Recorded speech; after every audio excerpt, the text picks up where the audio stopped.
না। বাচ্চা যেদিন ভূমিষ্ঠ হবে, টাইম যখন চলে আসবে, সেই টাইমে আল্লাহ তাআলা ওই বাচ্চা যেই ব্লাডারের ভেতরে খেলছিল, যেই পানিগুলোর ভেতরে ওর চলাফেরা ছিল, হেলানোড়া ছিল, ওর পায়ের আঘাতে, হাতের আঘাতে, যেভাবেই হোক ব্লাডার কিন্তু মায়ের পেটে ফেটে যাবে। আর যেমনি ব্লাডার ফেটে যাবে, ওই পানি যেগুলো আঠাযুক্ত পানি এবং তাতে অনেকাংশে ক্যালসিয়াম ভর্তি আছে, সেই পানিগুলো মায়ের যোনিদ্বার দিয়ে নির্গত হবে। আর এই আঠাযুক্ত পানি মায়ের যোনিদ্বার দিয়ে যখন নির্গত হবে, তখন রব্বুল আলামিন তার কুদরতে এই যে রাস্তাটা পিচ্ছিল হয়ে গেল, ওই পিচ্ছিল রাস্তা দিয়ে এই বান্দাকে বলবে, যাও, রাস্তা সহজ করে দিয়েছি, এবার দুনিয়াতে আসতে তোমার কষ্ট হবে না। মিনিট 10-এর মাথায়, 15-এর মাথায়, আধা ঘন্টার মাথায়, 1 ঘন্টার মাথায়, 1.5 ঘন্টার মাথায় ওয়ানা আসে, বাচ্চাটা দুনিয়াতে চলে আসে। আপনি বলবেন, তাহলে ডাক্তারেরা পেট কেটে বের করছে কেন? কেন করছে বলতে, শতকরা 90টাই যে পেট কেটে বের করতে হয় তা নয়। আল্লাহর নিয়মের ভেতরেও অঘটন আছে। হয় আমার দ্বারাই ভুল হয়েছে, যে আমি নিজেকে গর্ভবতী অবস্থায় ঠিক করে রাখতে পারিনি, যার ফলে বাচ্চা আঁকা বাঁকা হয়েছে, এদিক ওদিক হয়ে গেছে, বা আর কোনো শারীরিক কারণ ঘটেছে বলে তাকে পেট কেটে বের করতে হচ্ছে। অথবা যদি এটা না থাকতো, তাহলে মানুষ অনেকগুলো মারা যেত। তো রব্বুল আলামিন বিকল্প পথ আমাদেরকে দিয়েছেন, ওটা অবৈধ নয়, এটা বৈধ। কিন্তু হারাম কোনটা? যে মহিলা বাচ্চা জন্ম দিতে পারবে, অপেক্ষা করতে হবে আধা ঘন্টা, তারপরে বাচ্চাটা আসবে। তার আগে যদি ডাক্তার বলে 1-8 ঘন্টার মধ্যে অপারেশন করো তো করো, আর না করো তো রুগী আমার রিক্সায় থাকবে না, তুমি নিয়ে যাও যেখানে পারবা সেখানে। তখন রুগীর দাদি বলছে, আমি টাকা পয়সা দেখবো না, তুমি আমার পতিনকে ভালো করে বাচ্চাটা বাহির করে দাও। আরে হতো কি হতো না, তার আগে এমন আতঙ্ক সৃষ্টি হলো যে জলদি কাটো, জলদি বের করো। আল্লাহর নিজের ফয়সালাতে বলছেন, সুম্মা সাবিলা ইয়াসসারা, আমি আসান করে দিলাম, তুমি দুনিয়াতে চলে এলে, আলহামদুলিল্লাহ। এবার আপনার দেহের ভেতরে কটা জিনিস আছে গুনে দেখেন তো। 2টো এসেছে, রূহ আসমান থেকে, আর দেহটা এসেছে জমিন থেকে। আপনি বলবেন জমিন থেকে কই এলো? আল্লাহ কোরআনে বলছেন, হুয়াল্লাযী খালাকাকুম মিন তুরাব, ওই আল্লাহ যিনি তোমাদেরকে মাটি থেকে তৈরি করেছেন। সরাসরি মাটি নয়, মাটি থেকে উৎপন্ন ফসল খাবেন, সেব খাবেন, আঙ্গুর খাবেন, কিশমিশ খাবেন, ভাত খাবেন, ডাল খাবেন, তরি তরকারি খাবেন, সবজি খাবেন, এগুলো সব জমিনে উপজে। এইগুলো খেলাম, এগুলো খেয়ে আমার শরীরে রক্ত মাংস তৈরি হলো। আবার এইগুলো থেকেই আল্লাহ রাব্বুল আলামিন পুরুষের শরীরে এবং নারীর শরীরে এমন এমন জিনিস, উপাদান তৈরি করে দিলেন যে যেগুলোরই একটা অংশ হলো রক্ত, ওইগুলোরই একটা অংশ হলো বীর্য, ওইগুলোরই আর একটা অংশ হলো বীর্য থেকে 3rd গ্রেড নিচের, এগুলোকে বলা হয় মাজি। এগুলো যে কোনো টাইমে মানুষের একটু দোষ দেখা দিতে গেলে শরীর থেকে নির্গত হয়। তাহলে শরীর থেকেই তো তৈরি হচ্ছে মানুষের। কিসে থেকে হলো? খানা পানি থেকে তৈরি হলো। আল্লাহ তাআলা এই জন্য বলছেন, তোমাদেরকে আমি মাটি থেকে তৈরি করেছি। আবার আপনারা আগেকার যুগে শুনেছেন, আলেমেরা দোয়া পড়তো মানুষকে মাটি দেওয়ার পরে। তো এটা সহি কথা নয়, কিন্তু কথাটা ঠিক। মাটি দেওয়ার সময় বলতে হবে এটা ঠিক নয়, কিন্তু কথাটা ঠিক। আল্লাহ কোরআনে বলছেন, মিনহা খালাকনাকুম, কি তর্জমা? এখান থেকে তোমাদেরকে তৈরি করেছি। ও মিনহা নুঈদুকুম, এবং এখান থেকে তোমাকে আর একবার নতুন করে জন্ম দিব। ও তারাতান উখরা, আর একবার। তাহলে আল্লাহ রাব্বুল আলামিন দুনিয়ার মানুষকে বলছেন, মাটি থেকে তৈরি করেছি, আবার তোমাকে মাটিতেই নিয়ে যাব। শেষ। রূহটা এসেছিল কোথা থেকে? আসমান থেকে, ওখানেই জমা দিতে হবে।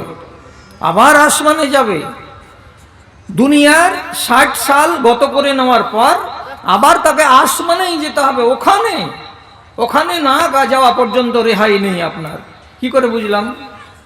কথার দিকে খেয়াল করুন। আমি বুড়া মানুষ, রং তামাশা করতে পারবো না। আমি যে কদিন বেঁচে আছি কোরআন হাদিসের কথা আপনাকে শোনাচ্ছি।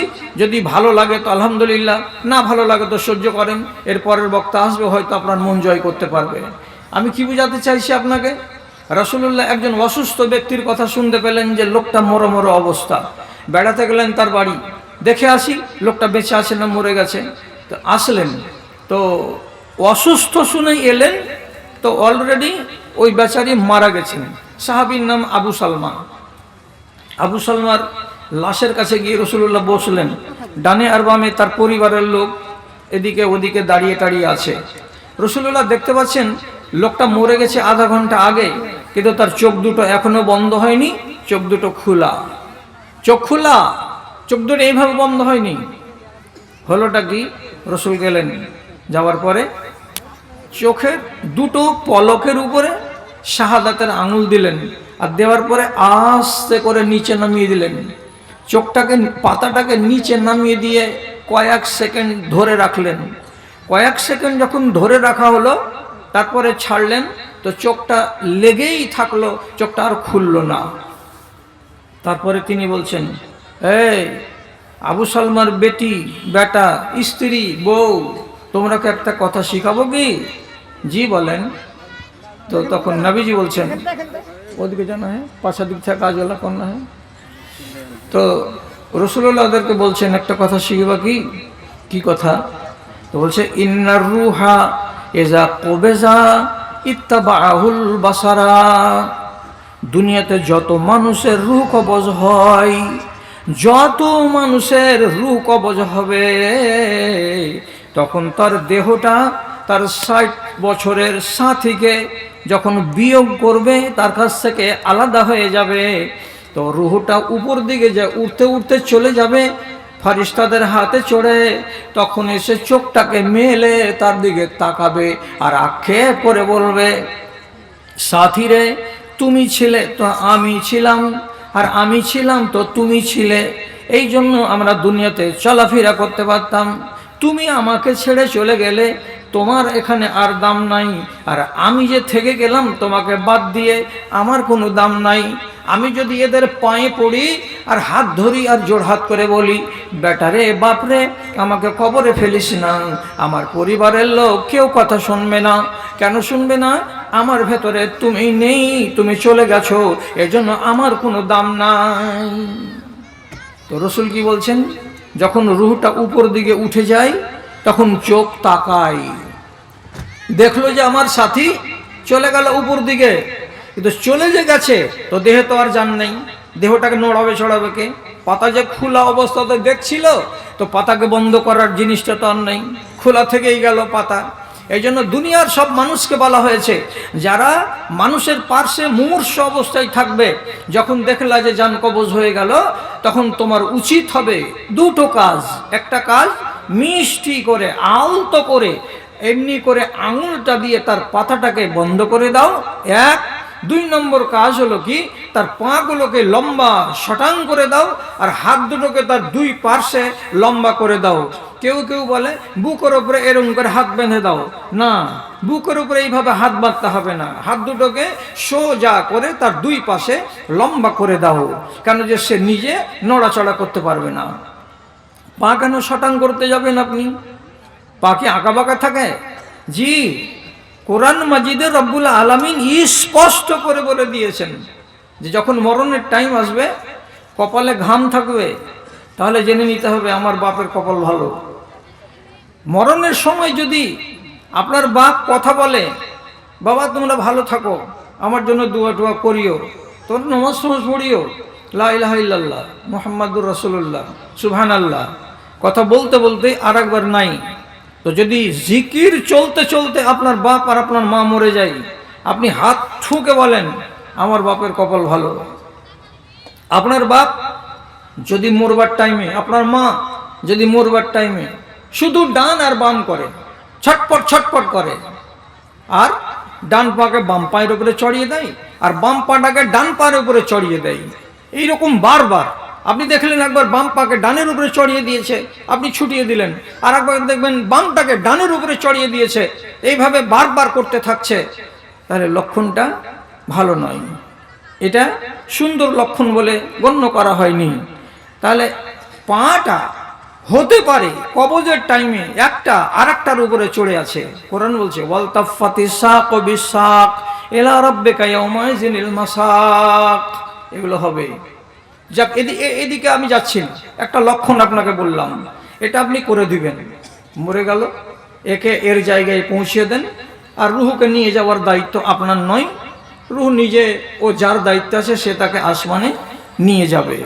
এখন প্রশ্ন, যেটা ওয়াজ আপনি শুনবেন, এটা হলো ভাইদেরকে বলছি আর মায়েদেরকে বলছি, একটা 2-3টা লোক আওয়াজ করেন, আপনার দেহটাকে কি আপনি কোনোদিন বলতে পারবেন যে আমার দেহটা নাপাক? দেহ মানুষের কোনোদিন নাপাক হয়? নাপাক হয় না। ওই যে জুনবি হয়ে গেলে যে নাপাক বলি, আরে জুনবি হয়ে গেলে শরীরে ময়লা লেগে যায় না, এটা হলো বিধানগত নাপাক। তুমি পানি ঢেলে নাও, বাস তুমি পাক হয়ে গেলে। তাই বলে শুয়োরের মতো নাপাক নই, কুকুরের মতো মানুষের দেহ নাপাক নই।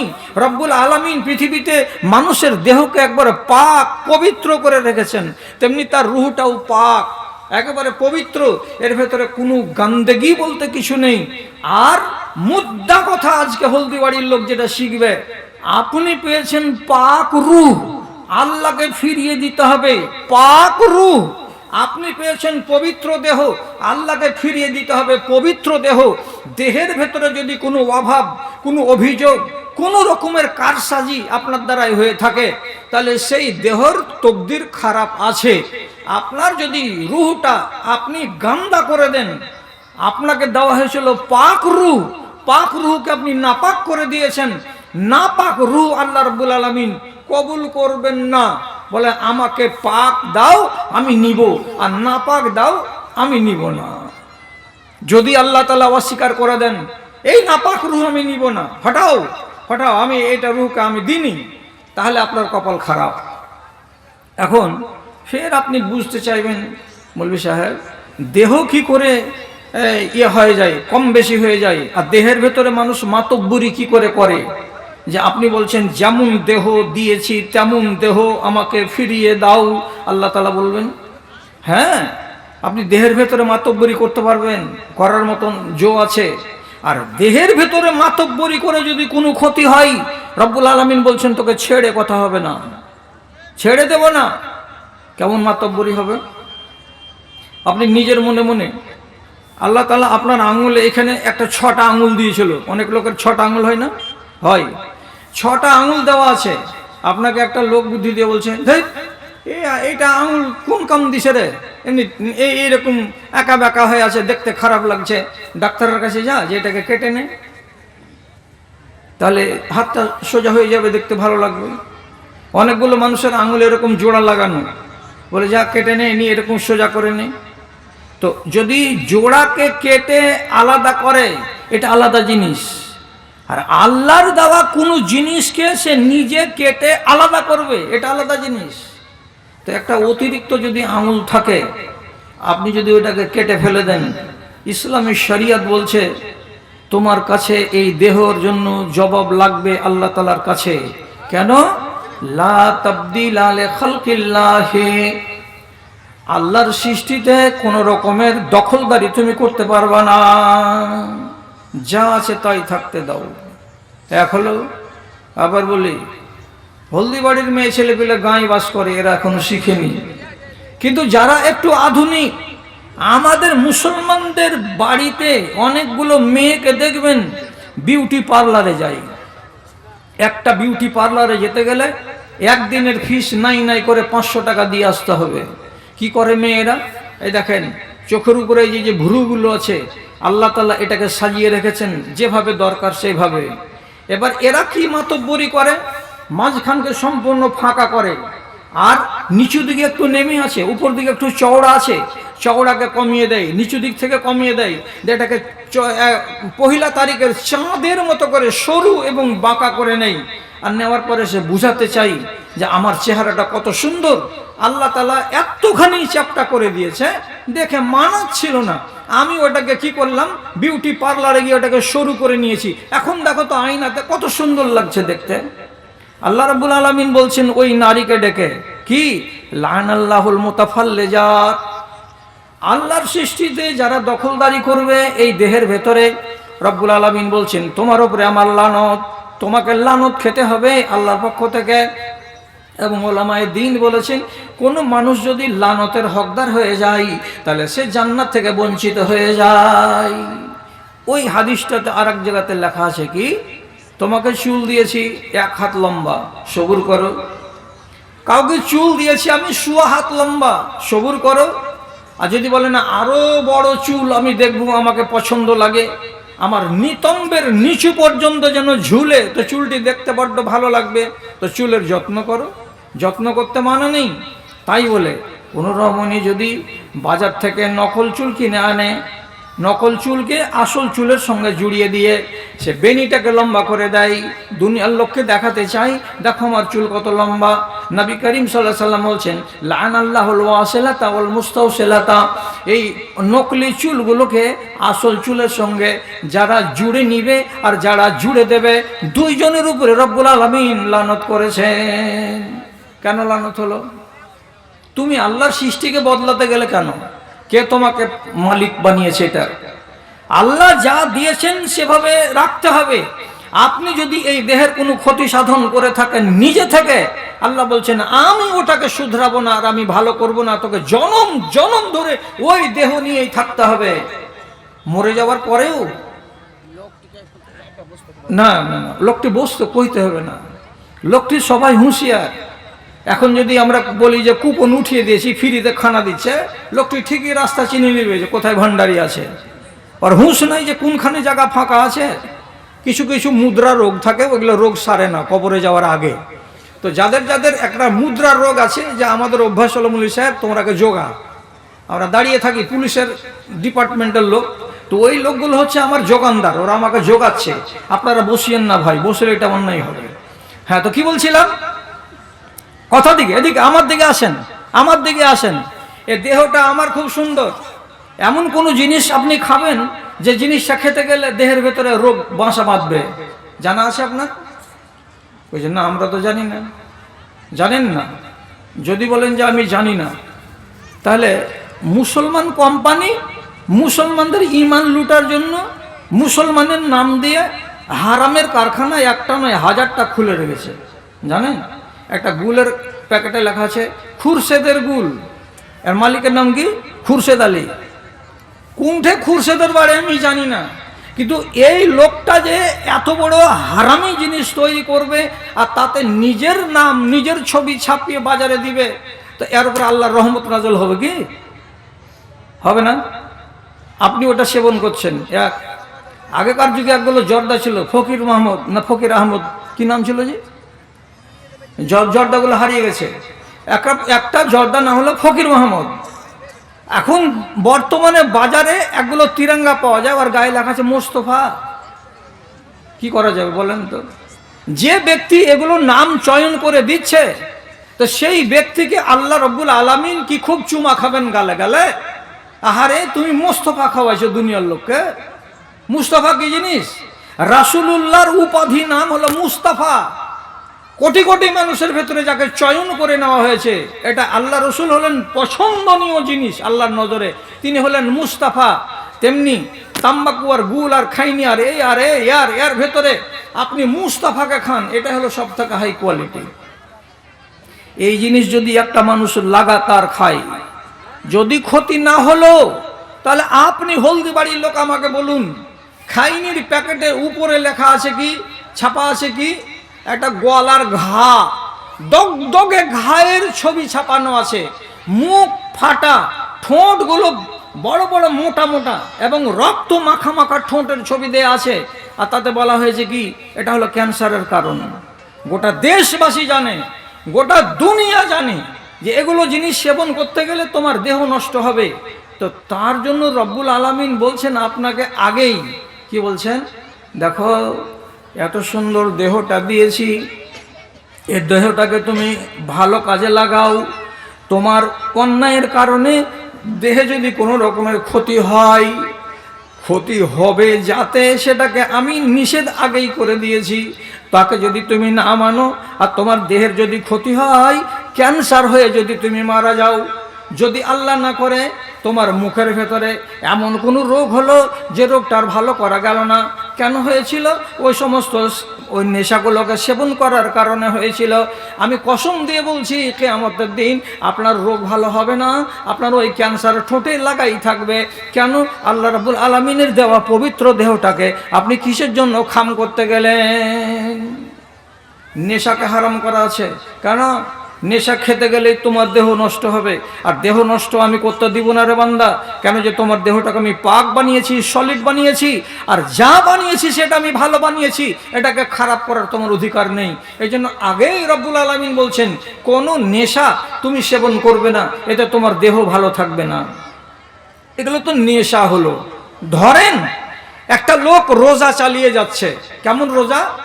সারাটা মাস লাগাতার রোজা চালিয়ে যাচ্ছে। এটা হতে পারে তো? এই যুগে না হোক, কোন যুগে ছিল তো? আপনাকে শিখাবো বলেই তো আলোচনাটা পেরেছি।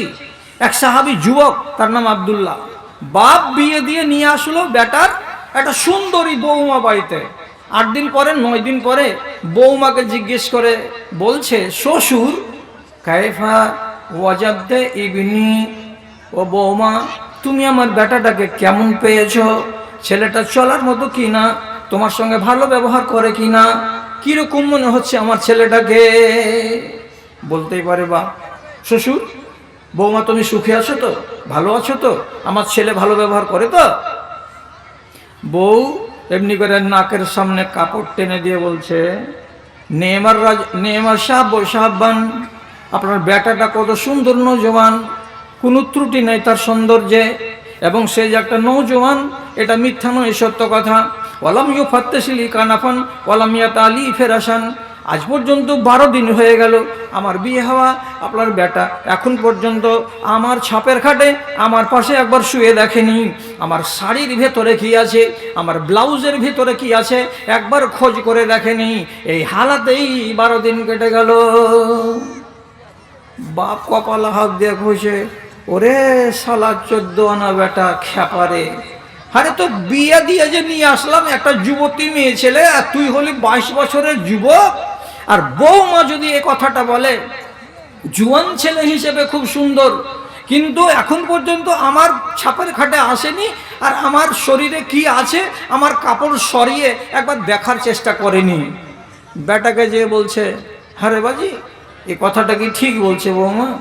তখন বাপকে বেটা মুখটা এদিকে ঘুরিয়ে দিয়ে বলছে, লক্ষ্য থাকো তো, ওইগুলো সব কথা শুনতে হয় যে বাবু, এলে সব ঠিক হয়ে যাবে, ছাড়ো তো তুমি। আবার 8 দিন পরে যদি জিজ্ঞেস করছেন তো ইয়া কি হাল, রসুলকে গিয়ে বলে দিলেন, আমর ইবনে আস, আব্দুল্লাহ বিন আমর, যে বলছেন আল্লাহ পাকের রসুল আমার বেটার এই হাল। রসুল তখন ডেকে পাঠালেন ছেলেটাকে, আব্দুল্লাহ শোনো। জি আসসালামু আলাইকুম। আচ্ছা বাবা বিয়ে হওয়া কয়দিন হলো? কইছি 21 দিন হলো। বহুটা সাদা না কালো, মুখ এমনি করে কইছে ভালো করে দিয়েছি নিজে। বহুটা শরীর হাত ভালো আছে, মাংস টাংস শরীরে হাতে ঠিকঠাক আছে। কইছি কেমন করে কবো, ওইটাকে আমি দেখেছি এমনি। আরে বাবা তো 22 দিন হয়ে গেল বিয়ে হওয়া, তো শরীরটা কেমন মেয়েটার বৌমাটার, তো তুমি এখন পর্যন্ত খোঁজ দিতে পারছো না, এটা কেমন কথা? আসল কথা বলো, বউয়ের কাছে তুমি শুয়েছিলে? বলছি জি না শুইনি। বউর শরীরটা যে তোমার জন্য হালাল, তো তার শরীরে তুমি হাত দিয়েছিলে? জি না আমি দিইনি। আজ কেন এটা হয়? তো সাহাবী জবাব দিয়ে বলছে, সারা রাত নমাজে কেটে যায়, বউয়ের কাছে শুবার সময় মেলে না। দিনের বেলায় কি করো? সারা দিন রোজা রাখি, রোজার হালাতে বেটি ছেলের কাছে যাওয়া যাবে না, যদি যাওয়া যায় রোজা নষ্ট হয়ে যাবে, এই জন্য দিনের বেলায় বিবির কাছে যায় না।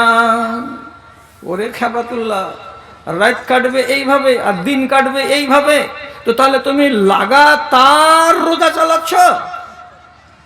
জি প্রত্যেক দিন রোজা, শনিবার রোববার সোমবার মঙ্গলবার বুধবার বৃহস্পতিবার শুক্রবার ফের শনিবার রোজা।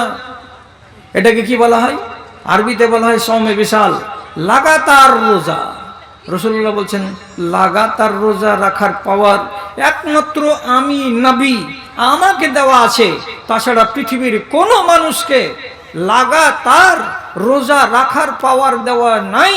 অতএব আজকে তোমাকে যেটা কথা বলে দিচ্ছি, তোমার চোখ যদি জেগে জেগে থাকে আর বেশি জাগার কারণে যদি চোখের জ্যোতি নষ্ট হয়, তোমাকে দায় নিতে হবে, কৈফত আল্লাহকে দিতে হবে। কেন? তুমি দেহটার নষ্ট করতে গেলে দেহ নষ্ট করার পাওয়ার তোমাকে দেওয়া হয়নি। এক, সারাদিন যে তুমি রোজা চালিয়ে যাচ্ছ সারাটা মাস রোজা চালাতে গেলে তোমার ছিল ৭৬ কেজি ওজন, এটা কমে চলে আসবে ৫৫ কেজি ওজনে। আর যখন তোমার দেহের ওজন ৫৫ কেজি হবে তখন তুমি হবে দুর্বল। এবং আমি বলেছি, আল্লাহ আমাকে বলতে বলেছেন, আল আব্দুল কাবি ও খায়রুম মিনাল আব্দি জাইফে, একজন দুর্বল বান্দার চাইতে একজন সবল বান্দা আল্লাহ তাআলাকে বেশি প্রিয়। তোমাকে রব্বুল আলামিন বানালেন প্রিয়, ৭৬ কেজি ওজন দিয়েছেন ঠিকঠাক করে, আর তুমি রোজা চালিয়ে যাওয়ার কারণে তোমার দেহ কমতে কমতে কমতে কমতে চলে আসলো ৪৭ কেজি ওজনে। তোমার দেহের উপরে তুমি জুলুম করেছো। অতএব এই দেহের উপরে মাতব্বরি করা তোমার চলবে না। এই জন্য আজ থেকে তোমাকে কানুন দিলাম, মাসের ভেতরে খুব বেশি রোজা রাখবে, 15 দিন, 16 দিন নয়। আর রাতের বেলায় তুমি যদি নামাজ পড়ো তো পড়ো, কিন্তু এ কথাটা মাথায় রাখো, তোমার বিবির তোমার উপরে হক আছে, তোমার চোখের তোমার উপরে হক আছে। চোখের হক যদি না দাও, বিবির হক যদি তুমি না দাও, তো এই করতে গেলে যদি পরের বেটির ক্ষতি হয় তার দায় তোমাকে নিতে হবে। আর তোমার চোখের জ্যোতি যদি নষ্ট হয় রাত জাগার কারণে, তো তুমি দেহকে নষ্ট করেছো, তার কৈফিয়ত আল্লাহ তাআলাকে দিতে হবে। আল্লাহ রাব্বুল আলামিন পরিষ্কার বলেছেন, সলিড দেহ দিয়েছি, কবরে যখন তোমাকে ঢুকাবে সলিড দেহ আমি তোমার কাছ থেকে নেব, পোকা লাগা দেহ আমি দিইনি, পোকা লাগা দেহ আমি তোমার কাছে নেব না। তাহলে আপনি বলুন, এইবার আমাদের দেশে কত মানুষ নিজের দেহটার সঙ্গে জুলুম করে রেখেছে আর চালিয়ে যাচ্ছে। কেন আল্লাহ তাআলা নেশা হারাম করলেন বোঝা যাচ্ছে? কেন আল্লাহ রাব্বুল আলামিন সারাটা মাস লাগাতার রোজা করতে নিষেধ করলেন বোঝা যাচ্ছে? দেহের উপরে আর ব্যাড ইফেক্ট হবে, আর দেহের উপরে ব্যাড ইফেক্ট আপনার হাত দিয়ে হোক, এটা আল্লাহ তাআলা চাইছেন না। যদি মানতে না পারেন, সহিহ হাদিস বলছি আপনাকে, খেয়াল করুন আমার দিকে। একজন ইয়ামান দেশের সাহাবী, তার নাম তুফাইল, হিজরত করে মদিনায় এলো। কথা বুঝেন? হিজরত করে মদিনায় এলো। মদিনা যদি কেউ হিজরত করে তাহলে ওই লোকটা হলো ভাগ্যবান। এর মতো কপাল কাউরি নেই যে নিজের দেশকে ছেড়ে, বাড়িঘরকে ছেড়ে দিয়ে রাসূলুল্লাহর দেশকে ভালোবেসে চলে এসেছে মদিনায়। তুফাইল বিন আমর এলো মদিনায়, সাথে এলো তার এক বন্ধু। 15-20 দিন পরে বন্ধু বলছে, আমাকে মদিনার আবহাওয়া শুট করছে না ভাই, আমি থাকবো না, আমি বাড়ি চলে যাব। তখন তুফাইল ওকে বুঝিয়ে সুঝিয়ে বলছে, দাদা রে, এরকম করতে হয় না, হিজরত করে এসেছো নবীর দেশে, তো নবীর দেশটাকে পাক বলে এখানে সবুর করো, থাকো, তোমার অসুবিধা হলে একটু অসুবিধাকে হজম করো। থাকলো 8 দিন, 10 দিন, 15 দিন। আবার একদিন বলছে, ভালো লাগে না, আমি বাড়ি চলে যাব, তুমি আমাকে বাড়ি পৌঁছে দাও। শেষে তোফাইল বলছেন যে না, সবুর করতে হবে, বাড়ি যাব না। যখন দোস্ত রাজি হলো না তাকে বাড়ি পৌঁছে দিতে, তখন তোফাইল বিন আমরের সাথী গলত ডিসিশন নিল, বাজে সিদ্ধান্ত নিল। কি নিল? একদিন এশা নামাজ পড়ার পর মসজিদে নববীর এক সাইডে বাহির বারান্দায় শুয়ে গেল। আর শুয়ে যাওয়ার সময় তার ঘাড়ে যেগুলো তীর তারা নিয়ে বেড়ায় ধনুকে ব্যবহার করার জন্য, সেই একখানা তীরকে বের করে পাথরের উপরে ভালো করে ঘুষে ঘুষে ঘুষে ঘুষে তীরের ফলাটাকে তেজ করে নিল। আর তেজ করে নেওয়ার পরে ওই ফলাটা দিয়ে তার বাম হাতের এই আঙুলটার গোড়াটাকে যত দূর পারলো সেটাকে কেটে দিল, আধখান করে দিল কেটে। ব্লিডিং শুরু হলো। এবার রক্ত ঝরছে মসজিদে নববীর সেহানের উপরে, আরও শুয়ে আছে হাতটাকে লম্বা করে দিয়ে। মনে মনে কি বলছে? যতক্ষণ আমার দেহের ভেতরে রক্ত আছে ততক্ষণ আমার দেহের ভেতরে জান আছে, আর ততক্ষণ পর্যন্ত আমি ঘুমের কোলে ঢলিয়ে পড়ব। আর এই করে আমার শরীর থেকে যখন রক্তখানি শেষ হয়ে যাবে ততক্ষণ পর্যন্ত আমার দেহ থেকে রুহটা আমার বেরিয়ে যাবে, আমি মরে যাব, আমি ঝামেলা থেকে মুক্ত হয়ে যাব। এইভাবে আঙুলকে কেটে দিয়ে ঘুমালো, ঘুমও এলো, রুহুও গেল, মরণও এলো, খালাস, কাজ শেষ। তাকে দাফন করা হলো। আপনি বলবেন, আত্মহত্যা করা মানুষকে কেন দাফন করা হলো, কেন জানাজা পড়া হলো? বলবেন তো মনে মনে, এক যুগের আলেমেরা ফতোয়া দিয়েছিল যারা বিষ খেয়ে মরে যাবে তাকে আঢালা মাটি দাও, এটা ছিল না? যারা ফাঁসি দিয়ে মরে যাবে ওকে আঢালা মাটি দিয়ে দাও, এগুলোর ফতোয়া ছিল আগে। বর্তমান যুগের কথা তাহকিক করে তদন্ত করে কোরআন হাদিসকে ঘেঁটে প্রমাণ পাওয়া গেছে যে আত্মহত্যা করা মানুষের জানাজা রসুল নিজে পড়েননি, কিন্তু লোককে পড়তে বলেছেন। অতএব আজও এই চানুনির এলাকায় কোনো মহিলা যদি বিষ খেয়ে মরে, কোনো ছেলে যদি গলায় দড়ি দিয়ে মরে, তো তাহলে তার জানাজা হবে। কারা পড়বে? 2 নম্বর ক্যাটাগরির মুসলমানেরা পড়বে, 1 নম্বর ক্যাটাগরির মুসলমানেরা জানাজাতে যাবে না। আপনি বলবেন কেন জানাজা হবে? যেহেতু সে কাফের হয়ে মরেনি, কাবিরা গুনাহ করে মরেছে। কি বুঝলেন? আত্মহত্যা করা হলো কাবিরা গুনাহ, কাবিরা গুনাহ করে মরেছে, তাই তার জানাজা হবে। ও যদি কাফের হয়ে মরতো তাহলে তার জানাজা হতো না। একটা মদখোর মদে ডুবে থেকে থেকে থেকে মরে গেল মদ খেতে খেতেই, এই লোকটার জানাজা হবে। কারা পড়বে? যারা 2 নম্বর মুসলমান তারা পড়বে। কেন? লোকটা কাফের নয়, লোকটা কাবিরা গুনাহগার, কাবিরা গুনাহ করে মরেছে, জানাজা মওকুফ হবে না। একটা সুদখোর, আমি জানি কোটি কোটি টাকা তার সুদের ব্যবসা আছে, এই লোকটা কাফের নয়। কেন? যে মাঝে সাঝে নমাজের কথা বলেছে, নমাজ পড়েছে, জিকির করেছে, আল্লাহ বলেছে, অতএব সে কাফির নয়, কাবিরা গুনাহগার।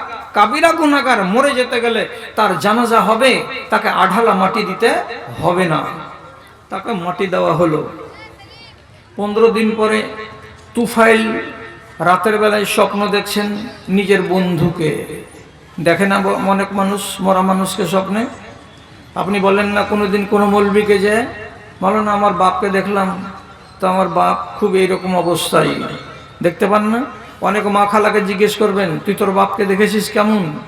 কেউ বলবে কিছু আমার বাপকে দেখলাম হাসছে, কেউ বলবে আমার মাকে দেখলাম তোমার মা খুব জড়সড় হয়ে বসে আছে, কেউ বলছে যে আমাকে আমার মা ডাকছে। এই বিভিন্ন রকমের জিনিস মানুষ দেখতে পায়। তো তুফাইল একজন সাহাবী নিজের বন্ধুকে মরার 15 দিন পরে দেখতে পেয়েছেন। তো দেখার পরে মরার হালাতেই, স্বপ্নের হালাতে জিজ্ঞেস করে বলছেন মা বালোকা ইয়া সাহেবী, আমার বন্ধু, এ আমার সাথী, তোমাকে 15 দিন আগে এখানে দাফন করেছি, বলো তো তোমার হালাতটা কি আছে এখন, কি অবস্থাতে তুমি কবরে আছো? তখন সাথী জবাব দিয়ে বলছে ইন্না রাব্বি কদ গাফারানি লে হিজরতি ইলা বালাদে নবিয়হি, আমি যে তার রসুলের দেশে হিজরত করেছি, এই হিজরতের কারণে রব্বুল আলামিন আমার গুনাহকে মাফ করে দিয়েছেন, আমি রেহাই পেয়ে গেছি, আল্লাহ তাআলা আমাকে ক্ষমা করে দিয়েছেন, আমি এখন ভালো অবস্থায় আছি। কিন্তু বাম হাতের আঙুলে এখানে ব্যান্ডেজ করা, আঙুলটাকে ঢাকা আছে কাপড় দিয়ে। আমি জিজ্ঞেস করলাম এটা কি, এটা কি হয়েছে তোমার বাম হাতে? তো বলছে আমাকে আল্লাহ রাব্বুল আলামিন বলছেন কিলা আলি লা আসলাহু মা আফসাদতাহু বিয়াদিকা, ওরে আমার বান্দা, আমাকে আল্লাহ তাআলা বলছেন ওরে আমার বান্দা, আমি তোমার গুনাহটা মাফ করে দিয়েছি বটে, কিন্তু তুমি আমার দেওয়া সুন্দর দেহখানাকে যেইটুকু নষ্ট করেছো, ওই নষ্টকে আমি ভালো করব না। তোমার আঙুলের এই গিরাতে যে কাটা ঘাটা করেছিলে, আপনি কেটে যায়নি সানি কাটতে কাটতে, আপনি কেটে যায়নি ক্রেশার মেশিনে, তুমি ইচ্ছা করে তীরের ফলা দিয়ে কেটেছো, আর আমার সুন্দর দান করা দেহটাকে নষ্ট করেছো। যারা এমন কাজ করবে আমি তাদের ওই দেহটাকে জীবনে কোনোদিন ভালো করব না, ব্যান্ডেজ থেকে যাবে তোমার। রসুল কেসে বলছেন আল্লাহ পাক রসুল, আমার সাথীর তো অবস্থা ভালো, আল্লাহ মাফ করে দিয়েছেন, কিন্তু বাম হাতের আঙুলে ব্যান্ডেজ, ব্যান্ডেজটাকে আল্লাহ তাআলা তাকে বলে দিয়েছেন এটা বদলাবো না, এটা ভালো করব না। কি করতে হবে? আপনি একটু কিছু করেন, ব্যবস্থা করেন। রসুল্লাহ তাকে বলছেন তুমি রাতে এগুলো দেখেছো স্বপ্নে যে তার হাতে ব্যান্ডেজ আছে? জি আমি দেখেছি ব্যান্ডেজ আছে, এবং সে আমাকে বলল যে আল্লাহ তাআলা তাকে খবর দিয়ে বলেছেন যে তুমি যেটাকে নষ্ট করবে সেটাকে আমি জীবনে ভালো করব না। কেন? আমি কি তোমাকে কাটা আঙুল দিয়েছিলাম? আমি তো তোমাকে ভালো আঙুল দিয়েছিলাম, কাটলে কেন? দেহের উপরে তোমার মাতব্বরি কিসের? মাতব্বরি করা চলবে না। কেউ যেন দেহের উপরে মাতব্বরি না করে। তাহলে এবার কি হবে? রাসূলুল্লাহ যখন শুনতে পেলেন, সাথে সাথে এক রিওয়ায়াত আছে উযু করলেন এবং তারপরে তিনি নিজের হাত দুটাকে তুলে আল্লাহ তাআলাকে ডেকে বলছেন, আল্লাহুম্মা গফির লাহু ওয়া লিয়াদাইহি, এ পরওয়ারদিগারে আলম, তুমি এই লোকটাকে যেমন মাফ করে দিয়েছো, তার হাতখানাকেও মাফ করে দাও মাবুদ। কেন যে লোকটা ভুল করেছিল, আঙুলটাকে কেটে দিয়ে নিজে মরে গেছিল, আত্মহত্যা করে নিয়েছিল। আত্মহত্যা যদি ক্ষমা হয়ে যায়, তো তাহলে তার আঙুলটাকে কেটে দেওয়াটা কেন তুমি ক্ষমা করবে না? আমি তোমার নবী দোয়া করে বলছি, আল্লাহ ওর আঙুলটাকে সোজা করে দাও। দোয়া হয়ে গেল। আবার 15 দিন পরে তুফাইল স্বপ্নে দেখছেন, তার বন্ধুকে দেখে বলছেন, কেমন আছো? আর আলহামদুলিল্লাহ ভালো আছি। হাতকে দেখলাম, ওই যে হাতে ব্যান্ডেজ নেই, হাত সাফা, হাত পরিষ্কার, আগে যেমন হাত ছিল ঠিক সেই রকমের হাত হয়ে গেছে। একটা আপনাকে সহি হাদিস শোনালাম, তো এটা ভালো হলো কার দ্বারাই? রাসূলুল্লাহ দোয়া করলেন বলে তার দ্বারাই হলো। যদি এখন কি রসুল বেঁচে আছে যে রসুল আমি কিছু যদি বিগড়ে দিই তাহলে রসুল আমাকে ঠিক করে দেবেন তার দোয়া দিয়ে? এমন তো লোক কেউ নেই। আবার রসুলের মতো কাজ আমরা কি কোনো আলেম করে দিতে পারবো? আপনি যদি আপনার আঙুল কেটে দেন, আপনি যদি আপনার হাত কেটে দেন, তো আমি আল্লাহর কাছে দোয়া করে বলবো, আল্লাহ তুমি এর হাতটাকে ভালো করে দাও? এটা কি সম্ভব? এটা হলো দলিল, এটা হলো জানার বিষয়। কোন বান্দা যদি তার শরীরের সাথে কি করে, জিয়াদতি করে, তাহলে আল্লাহ তাআলা বলছেন, এই দেহ আমি তোমাকে দিইনি, অতএব এই দেহ আমি ফেরত নেব না, তোমাকে হিসাব লাগবেই লাগবে। তেমনি যে আত্মাটা যে চলে গেল উপর দিকে উঠে, তা আপনি মনে মনে খুশি হয়ে গেলেন, যাক বেরিয়ে গেল, তো যেখান থেকে এসেছিল সেখানে চলে গেল। আপনি কি জানেন এই কথাটা? আপনাকে রুহের থাকার জায়গাটা বলেছিলাম যখন আমি কথা আরম্ভ করি 8:45টার সময়, যে যেখানে রুহ জমা থাকে জায়গাটার নাম হলো ইল্লিয়িন। এটা প্রথম জায়গা, এটা খালি হয়ে যাবে। খালি হওয়ার পরে আরেক দিক থেকে সবগুলো রুহ জমা হচ্ছে। এইবার কিন্তু সবগুলো রুহ জমা হবে না, জমা হবে কোনগুলো? যেগুলো নেককারদের রুহ, সেগুলো ফিরে যাবে আবার ওই বাসনে। আর যারা বদকার, যারা রুহকে গান্দা করলো, তাদের রুহ ওই বাসনে যাবে না। আরেকটা বাসন আছে রুহের জমা থাকার, ওই বাসনটার নাম কি এবার শিখে রাখেন। সেই বাসনটার নাম হলো সিজ্জিন। একটা নাম ইল্লিন আর একটা নাম সিজ্জিন। সিজ্জিনটা আছে 7 তাবাক জমিনের তলায়। ওই জায়গাতে যেগুলো রুহ জমা আছে আল্লাহ গ্রহণ করেননি, হটাও, ফেরত করো। সব ফেরত হওয়া রুহ ওই সিজ্জিনে জমা আছে। আর যেগুলো রুহ আল্লাহ তাআলা যেভাবে ছেড়েছিলেন আর সেভাবে বান্দা ফেরত করেছে, ওইগুলো পাক রুহ উপরে আবার জমা হবে। জি, এটাই আল্লাহ রাব্বুল আলামিনের নিয়ম। আসা আর যাওয়া দুনিয়ার নীতি। শুনো গো বন্ধুগণ, আজ আমি গেলে কাল তুমি যাবে, নিস্তার নেই কোনো ক্ষণ। যাত্রী লয়ে খেয়া যায় আসে, এই পার কভু ওই পার। আমি মরে গেলে কাউরি স্মরণে আমি কি আসিব আর? আমাকে ভাবিয়া অশ্রু ঝরাবে, এমন বেদনা বুকে আসে কার? খালি হচ্ছে রুহের বাসন, খালি হচ্ছে। আর আস্তে আস্তে এদিক থেকে কিছু উপরে যাচ্ছে, কিছু নিচে যাচ্ছে। এবার বাজানেরা, বড় ভাইয়েরা, আপনাদের সামনে যেটা কঠিন কথা বলার সেটা এবার বলে শেষ করে নিই। আপনার রুহটা পাক আছে তো? আল্লাহ তাআলা ফেরত নিবেন তো? যদি বলেন হ্যাঁ ভরসা আছে, আমার রুহ পাক, তো আমি তো বুঝে নিব যে আমার বাড়ি হলদিবাড়ি নয়, দূরে। কিন্তু আপনি নিজের মনটাকে বুঝাতে পারবেন তো যে আমার রুহটা পাক আছে আর মরার পরে আল্লাহ এটাকে ফেরত নিবেন? ভরসা আছে আপনার? হ্যাঁ আছে। তো দেখেন, রুহ নষ্ট হয় কিসে? খেয়ানত করলে। কথাটা মনে থাকবে। যদি কোনো মানুষ নিজে খেয়ানত করে, যদি কোনো মানুষ কোনো অপরাধ করে, তাহলে নাপাক হয়ে যায় তার রুহ। নাপাক, নাপাক রুহ ফেরত হবে না। কি দিয়ে বুঝাবো? 14 বছরের বালক, টাইম ঠিক আছে তো? টাইম ঠিক আছে? কয়টা দিয়ে শুরু করবো? আর আছে? আচ্ছা ঠিক আছে, 15 মিনিট কাফি আছে। ভালো করে বুঝেন। 14 বছরের সুন্দর তরতাজা তরুণ নৌজওয়ান, ইউসুফ নবীকে ইন্দারা থেকে উঠিয়ে নিয়ে গেল মিশরের লোক।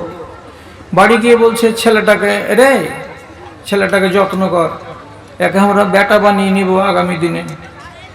দিয়ে ওইখানকার শাসক বাড়িতে রেখে নিজের ডিউটিতে যায়। ওর স্ত্রীর নাম তফসিরে লেখা আছে জুলাইখা। বেচারি ছেলে পেলে ছিল না, ওকে দিল ছেলেটাকে মানুষ কর, যোগা। ও 15 দিন 20 দিন যেতে না যেতে এই ইউসুফ নবীর উপরে ওর মন বসে গেল। সোজা সোজা আরবিতে কোরআন মাজিদের সূরা ইউসুফ লেখা আছে, দেখেন যাদের বাড়িতে বাংলা তর্জমা আছে। কিছুদিন যাওয়ার পরে একদিন পরিষ্কারভাবে ছেলেটাকে ডেকে বলছে, হাই তালাকা, এসো আমার ঘরে, আমি রেডি আছি, আমি তৈরি আছি তোমার সাথে শারীরিক সম্পর্ক করার জন্য। আচ্ছা, এটা মালিকের বাড়িওয়ালি, আর ডাকছে কাকে? এই নওজওয়ানটাকে। এই ছেলেটাকে এখানে তার মালিক এনে বাড়িতে রেখেছে যে তার যত্ন করো। তো এই ছেলে যদি তার মালিকের বিবির সঙ্গে এই কাজটা করে তো কত বড় খেয়ানত হবে আপনি আন্দাজ করেন তো। এর থেকে বড় খেয়ানত আর কি হয়? তখন যখনই এই মহিলা তাকে বলছে হাই তালাকা, এসো, তখন নবী ইউসুফকে বলছেন, আলা মাআযাল্লাহ ইন্নাহু রাব্বি আহসানা মাসওয়ায়া ইন্নাহু লা ইউফলিহুল কওমিজ জালিমিন। এটা কথা বলিও না। কেন বলিও না? ওই লোকটা তো আমাকে তোমার বাড়িতে রেখেছে, তুমি আমাকে আদর করে যত্ন করে বড় করবে, আর আমি তোমার বাড়িতে লালিত পালিত হচ্ছি।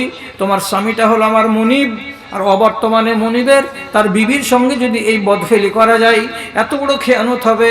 এই খেয়ানতের কিন্তু দুনিয়াতে মাপ নাই, আখেরাতেও কোনোদিন মাপ পাওয়া যাবে না।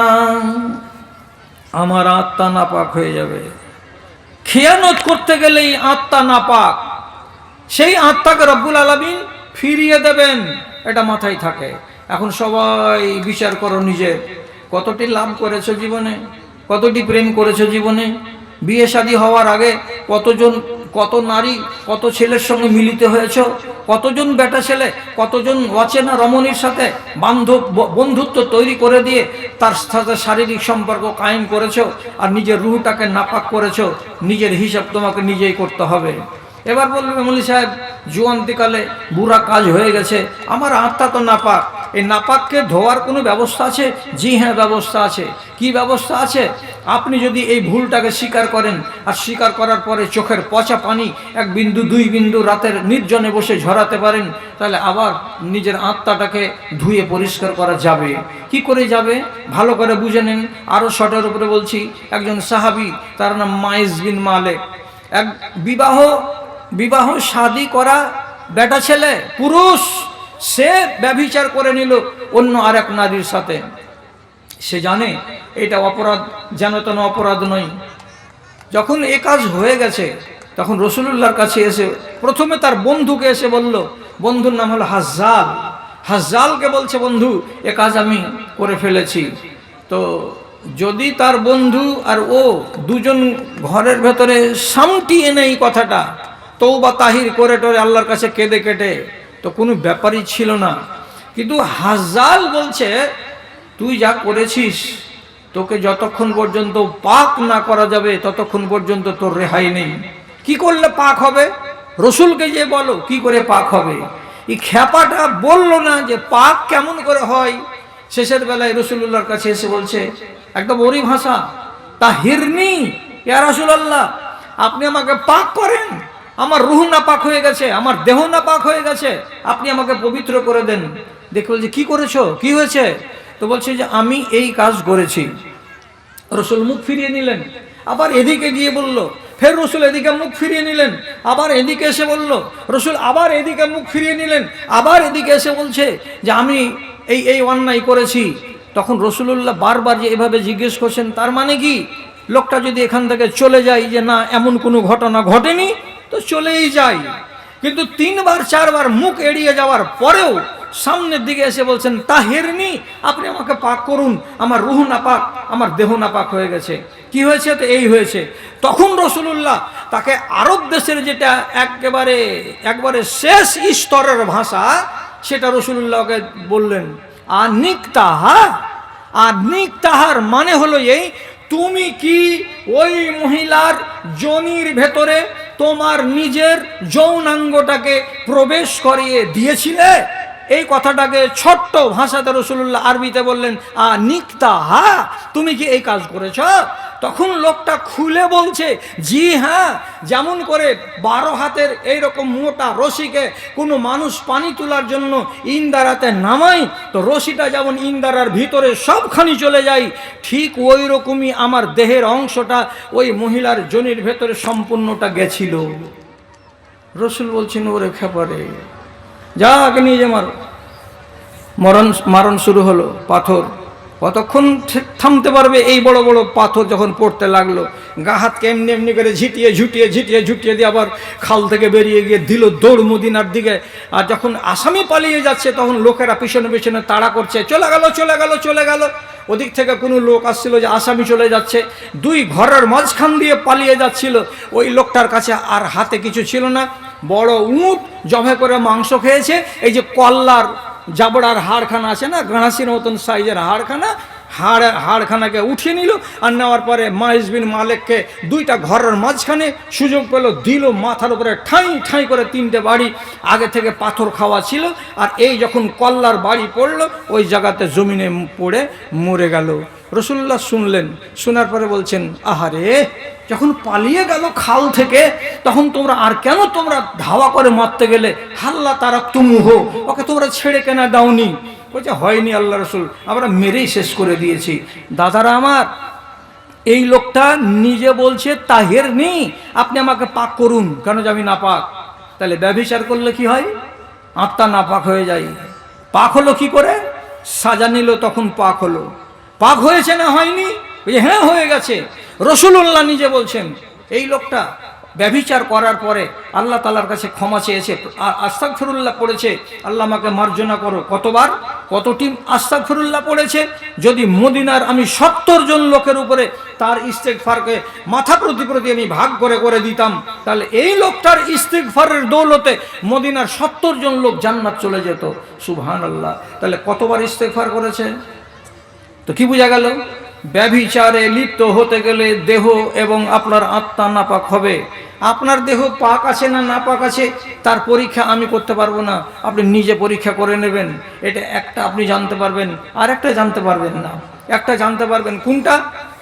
যখন মালাকুল মউত আপনার কাছে জান কবজ করতে আসবে, তো সারাটা এলাকার মানুষ এখানে জমা হয়েছেন, চরখি, পাতলাটোলা, আড়লপুর, আর এদিকে আছে বেসিক ফ্যাসিক, আবিজাবি, হলদিবাড়ি, পাতলাটোলা, সব যতটি লোক আছেন সবাইকে বলে দিচ্ছি, 2টা ভাষা হলো মালাকুল মউতের। একটা আপনার জন্য ব্যবহার হবে, 2টাই আপনার জন্য ব্যবহার হবে না। কি ব্যবহার হবে? এবার আপনার কপাল কি করে ব্যবহার করবে, কোনটা শব্দ বলে? আমি প্রথমে একটা বলছি। মালাকুল মউত আপনাকে এসে আওয়াজ দিবে, ইয়া আইয়াতুহান নাফসুল খাবিসা উখরুজি ইলা গাযাবিল্লাহ, এ খবিস জান, আল্লাহর গজবের দিকে বেরিয়ে চলো, তোমাকে আল্লাহর গজবের দিকে নিয়ে যাব। এটা একটা বলি।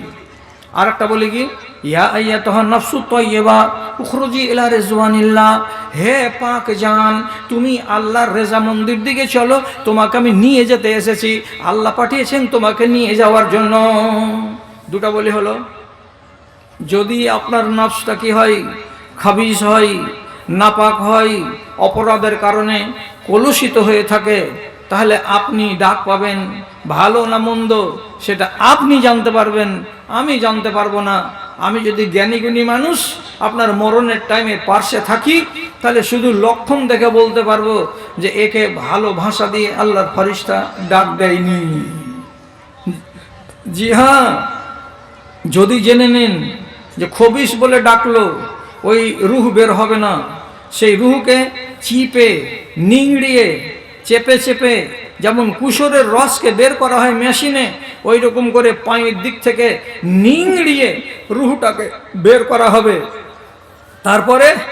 তারপরে ওদের হাতে থাকবে একটা কাফনে রুহটাকে বেড় দিয়ে লেপটে নিয়ে ওরা চলবে আসমানের দিকে। কেন? রুহটাকে পৌঁছাতে হবে কোথায় পৌঁছাতে হবে? যেখান থেকে এনেছিল সেখানে পৌঁছাতে হবে। এক ফেরেশতা দিয়ে গেছিল মায়ের রেহেমে, আর এক ফেরেশতা পৌঁছে দিয়ে আসবে, ওটাই ফেরেশতা নয়, এটা আর একটা ফেরেশতা।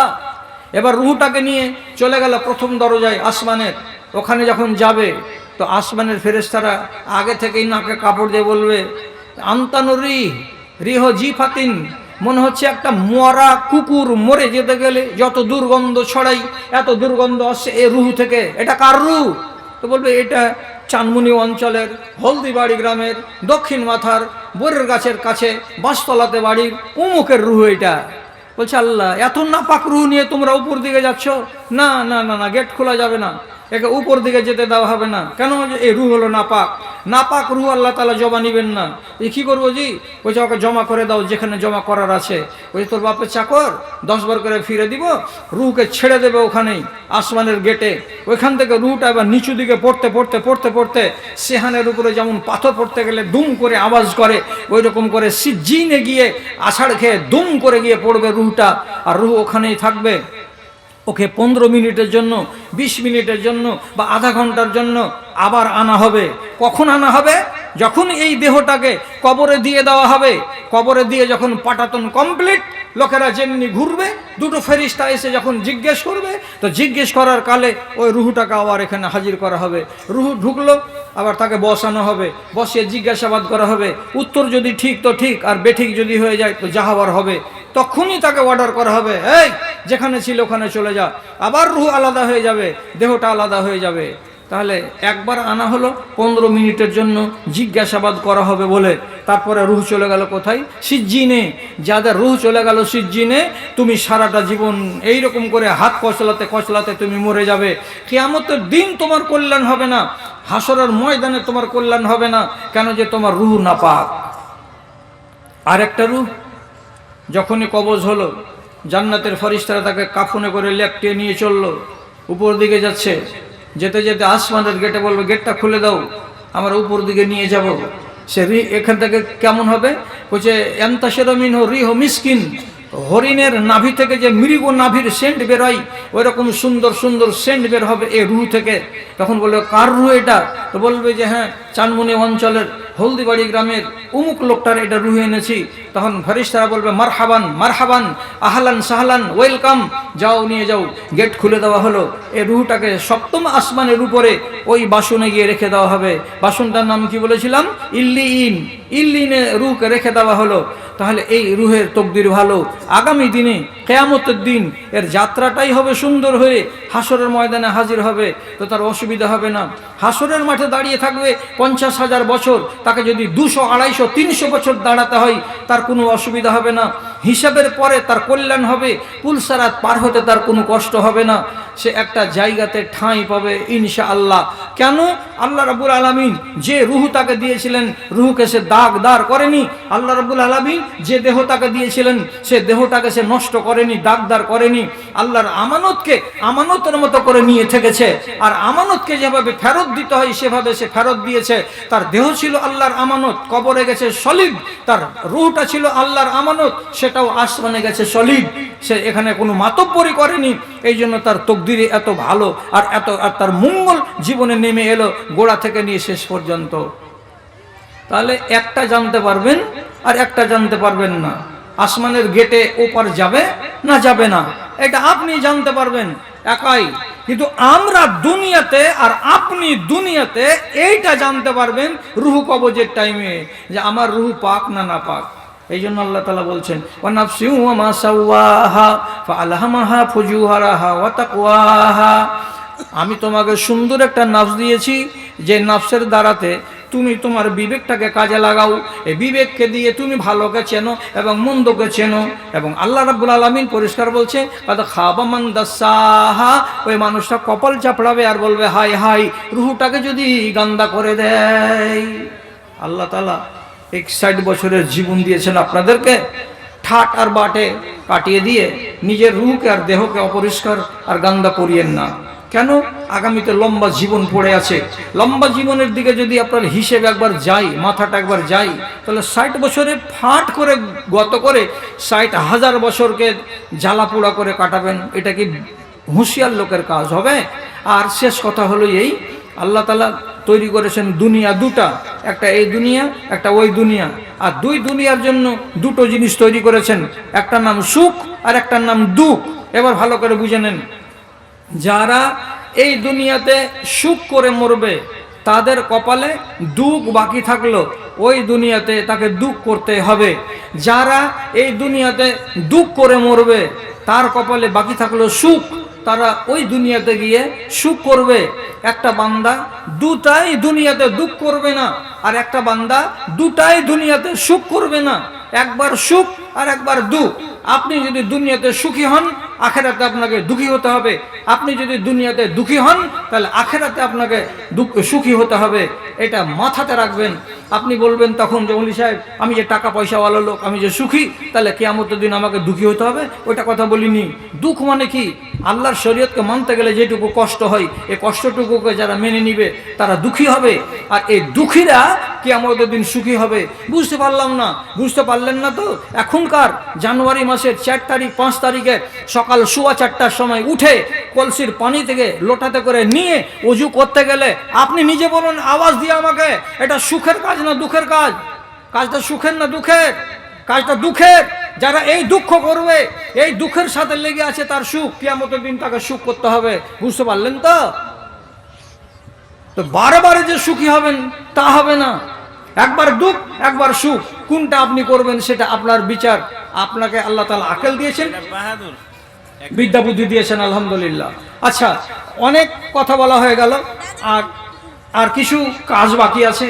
তাছাড়া আমাদের দূরবর্তী বক্তা উনিও উপস্থিত আছেন, একটু পরে উনি চলে আসবেন ইনশাআল্লাহ। তো উনাকে আমরা সময় দেব, আর উনার বয়ানগুলো আমরাকে শুনতে হবে। তার জন্য এখন আমি আপনাদের কাছে বিনীত নিবেদন এটাই জানাই যে এটা ঈদগাহের উন্নতিকল্পে জালসা, তো কিছু প্রয়োজন আছে। তো আমরা এই জায়গাটাকে, এই জায়গার লোকেদেরকে একটুখানি সাহায্য করি, আর সাহায্যের হাত বাড়াতে গেলে ঈদগাহটা আমাদের যতটুকু বকেয়া কাজ আছে সেটুকু কমপ্লিট হয়ে যাবে। তার জন্য যত ভাই আপনারা সামনে বসে আছেন, কাছের লোক, দূরের লোক, প্রতিবেশী, গ্রামের লোক, আপনারা সবাই একটু আল্লাহর ওয়াস্তায় এগিয়ে আসুন। আপনাদের কি ইট ফিট লাগবে, সিমেন্ট ফিমেন্ট লাগবে, এগুলো সবই লাগবে। তো আজ আসেন, কোনো দাদা আমার, কোনো ভাই আমার যারা চরখি থেকে এসেছেন, পাটনা থেকে এসেছেন, চানমুনি থেকে এসেছেন, দ্বিতীয় দফা মেয়েদের তরফ থেকে। আচ্ছা, মেয়েদের তরফ থেকে দ্বিতীয় দফা 12,820। আর একটা বেনামিতে, হ্যাঁ, এগুলা চাঁদির এগুলো জল তরণ কহে, এগুলো কেজি না চান খাড়ু কহে না? আরে বাপ রে, তো ঠিকই আগা যুগের হয়তো মল, এইগুলোকে মল বলে, আর এগুলোকে জল তরণ বলে। কোন খালা আমার এতটি গয়না দিয়ে পাঠিয়ে দিয়েছে, আল্লাহুম্মা সাল্লি আলাইহা আল্লাহুম্মা বারিক আলাইহা। পরবর্তীকালে যে আশায় দান পাঠিয়েছে আল্লাহ তার আশাকে পূরণ করে দাও। রব্বে কারীম তার মা বাবার অবস্থাকে তুমি ভালো করো। কিন্তু আজিম ফাইন মোহাম্মদ হাবিব কালিয়া 10,000 টাকা, মোহাম্মদ হাবিব কালিয়া 10,000 টাকা। আল্লাহুম্মা সাল্লি আলাইহি। আচ্ছা, আল্লাহুম্মা বারিক আলাইহি। আচ্ছা, ওকে আসে কেন? আর একজন 300 টাকা, আর একজন 110 টাকা। আলহামদুলিল্লাহ। উনি কি এখানে আছেন? লেখে পাঠিয়ে দিয়েছে 10,000। কালিয়ার লোক হাবিব, ও ইয়ে আসে নাকি, কি বলে ঠিকাদার নাকি? তোমার আদেশে দিন চলে যায়, তোমার আদেশে দিন চলে যায়। এই গ্রামের জামাই হলো নাকি? হাবিব ঠিকাদার এই গ্রামে কোনো রিশতেদারি আছে না? কুটুম আছে। তো কুটুম হিসেবে দূরের লোক 10,000 টাকা দিয়ে পাঠিয়েছে। ভাই, আপনি যদি আশেপাশে থাকেন তো আপনার উপরে কিছুটা গ্রামবাসীর বড় আশা আছে, তো যদি আশাটাকে পূরণ করতে পারেন তো আলহামদুলিল্লাহ, খুব ভালো হয়।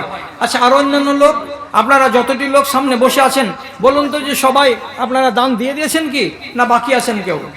যদি বলেন যে আমরা বাকি আছি, দাদারে এক বস্তা সিমেন্ট গেলা তো লেখান 400 টাকা। এক বস্তা সিমেন্ট এখন প্রাচীর নির্মাণের কাজে ব্যবহৃত হবে। কোনো ভাই যদি থাকেন তো একটলি বালুগুলো লেখান, এগুলো সাদকায়ে জারিয়া। আপনাকে ধন দিয়েছে, মাল দিয়েছে, এগুলোকে শুধু সাজিয়ে সাজিয়ে রেখে দেবেন, এটা তো বুদ্ধিমানের কাজ নয়। যেটা বাই করবেন কাঁধে থেকে নেমে যাবে, আর এটার হিসাব আপনাকে আর কষ্ট করে কিয়ামতের দিন দিতে হবে না। আর যেগুলো থেকে যাবে কাঁধে, সেগুলো সবই হিসেব লাগবে।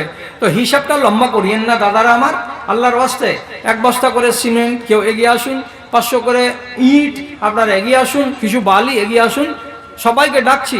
200-500 করে টাকা কিছু নিয়ে আসুন এই ঈদগাহের উন্নতিকল্পে। এটাকে অবাইদুল্লাহ মামা আরজাউল ডিলার 2000 টাকা। আর জাউল ডিলার এই এ থেকে তো কদমতলা থেকে তো হ্যাঁ, আমার মামা আচ্ছা আচ্ছা আচ্ছা ডিলার মাত্র 2000 টাকা দিয়েছে দিয়ে পারলে, দিয়ে পাল্লে গেছে ওহো আচ্ছা যাক আচ্ছা আর জাউল ডিলার সাহেব ওই শামসি থেকে এসে উনি 2000 টাকা দান করেছেন আল্লাহুম্মা সাল্লি আলাই আল্লাহুম্মা বারিক আলাই আল্লাহুম্মা আইয়িদহু বিল ইলমি ওয়াল হিলমি ওয়া যায়্যিনহু বিল ঈমানি ওয়াত তাকওয়া ওয়া লা তুওয়াররিজু বিল ফিতানি ইয়া রাব্বাল আলামিন আমিন বিরহমাতিকা ইয়া আরহামার রাহিমিন।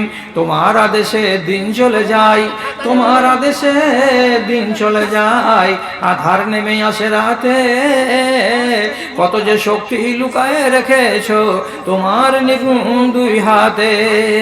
মহাবিশ্বের তুমি যে চালক, উড়ুক তোমার জয় নিশান, ওগো আল্লাহ মেহেরবান আমি গাহি তোমার গান। তুমি আমায় রিজিক দিয়ে বাঁচাও আমার প্রাণ। আরেকজন ছোট ভাই এখানে 200 টাকা করে গেল দান, কবুল করো তুমি পাক সুবহান, মিটা তাদের মনে আর মানে আমিন আমিন।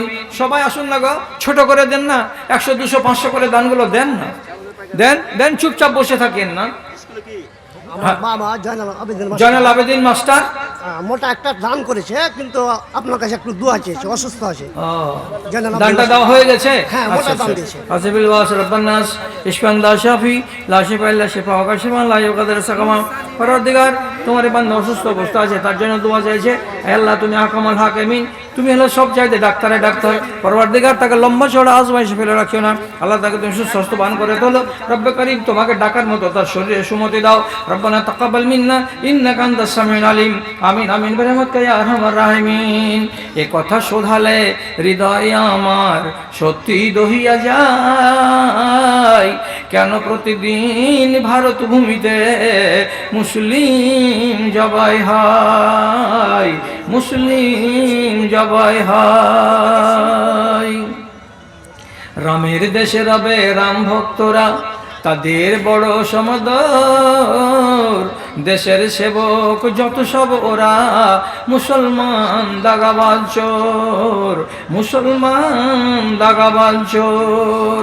মাথা মোটা এই বজ্জাতরাকে ইতিহাসকে দেখাই, কেন প্রতিদিন ভারত ভূমিতে মুসলিম জবাই হয়, কেন প্রতিদিন ভারত ভূমিতে মুসলিম জবাই হয়।